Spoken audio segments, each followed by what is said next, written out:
Hey guys, welcome to the next tutorial of ethical hacking and penetration testing via Kali Linux.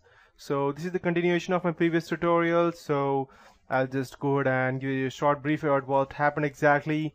I used SE Toolkit to create a simple payload for Meterpreter, and I went ahead and ran that through my old computer. So I'm assuming over here that through some social engineering or other stuff you have inserted this into your target person's computer, and once you have that in their system, it is up and running. And now as you can see, I typed sessions -l, and we have this session open, and I used session -i space 1 to go ahead and get access to that. So now you might be thinking that we could do anything that we want through the command prompt. Then why would we need a Meterpreter? The reason being that if the person, as I told you in one of my previous tutorials, he is smart enough, he will straight away go ahead to the task manager and right click the payload that's running and end the process tree, and it will get disconnected. So the first thing that we would be doing over here is we would be migrating process to something else. So I'll just type migrate and we'll type help, and as you can see, a process ID must be specified and not a process name. So we need the process ID for our payload that's running over here. So let's go ahead and since running the Kali Linux, we don't know what is the process ID of the payload running. So just go ahead and type help and see what all things can we do by using the Meterpreter. We can go ahead and manipulate the timestamp, which is quite an awesome feature of this one, so that the person, even if you have infiltrated some big organization and you have changed the time dates for each and everything, the forensic investigator will just be confused and he will not even be able to know what is actually happening over there. Then we have the hasdump database that will go ahead and dump all the contents of the security access manager. That is our simple computer. That means for the Windows, Windows has the SAM database, that security accounts manager or access manager, something that stores each and every password that you save in your computer. So hasdump will go ahead and spit out all the passwords that you have along with the username. Then we have get system that will go ahead and gain access to our local system. That is, we only have the administrator access as of now, but we will get the system access. That means we will be able to edit and modify the system files. Then if our computer has video webcam, then we can go ahead and gain a snapshot of that. And we can also go ahead and record our per targets audio chat and video chat, anything that we want, and all of these things. Then we can go ahead and get a screenshot, or we can go ahead and use multiple desktops if we want. We can start keystroke login, key scan, and all of these things. But these are not things we are interested. I'm teaching you that later on. The most important thing that first is that we need to secure our access into that computer. We need to go ahead and make sure that the person does not go ahead and kill our process. So for that we would need to go ahead and migrate, and before we migrate we need to know which PID to migrate, which process to migrate to. So let's go ahead and check. It needs a process ID name that to be specified. So we will first go ahead and check the process ID. That means we need to first get the process ID for our payload that's running so that we could go ahead and migrate.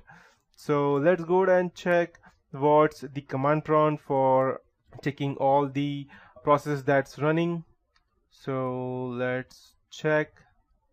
Okay, search, upload, networking commands, git proxy, netstat, and ifconfig, ipconfig, port forward, route. No, we don't want any of these things. We just get PID, and yes, that's what we are looking for. So let's go ahead and check.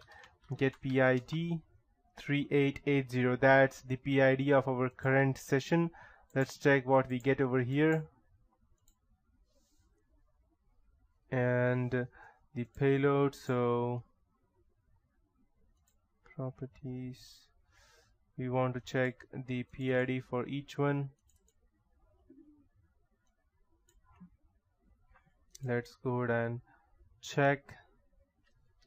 So we have all of these things. Get desktop, idle time, that's not we're interested in. Shell, get UID of the service running, no. Okay, PS, so we will go ahead and select PS and see all the processes that's running. So for payload, let's check the PID and the PPID. We are mostly interested in PID, so that would be 3880.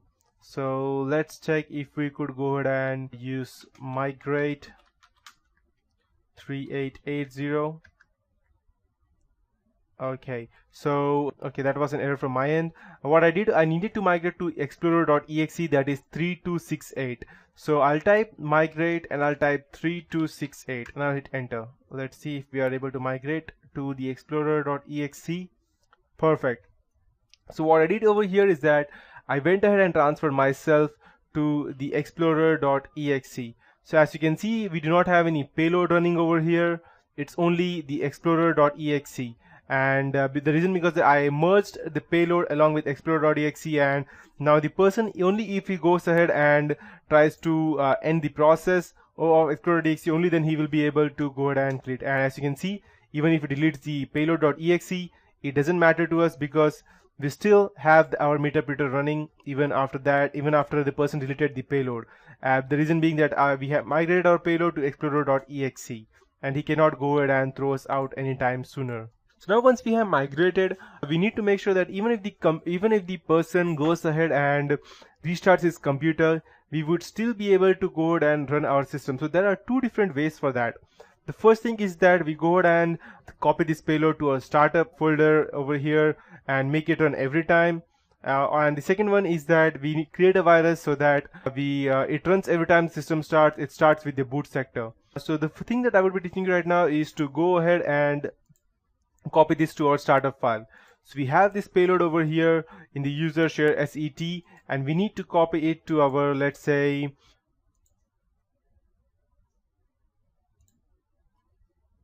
so it's under Microsoft roaming Windows, never mind, wherever it is. So I have the location of that. It doesn't mind where it is exactly. So I need to copy that over here so that it will run every time I go ahead and run this.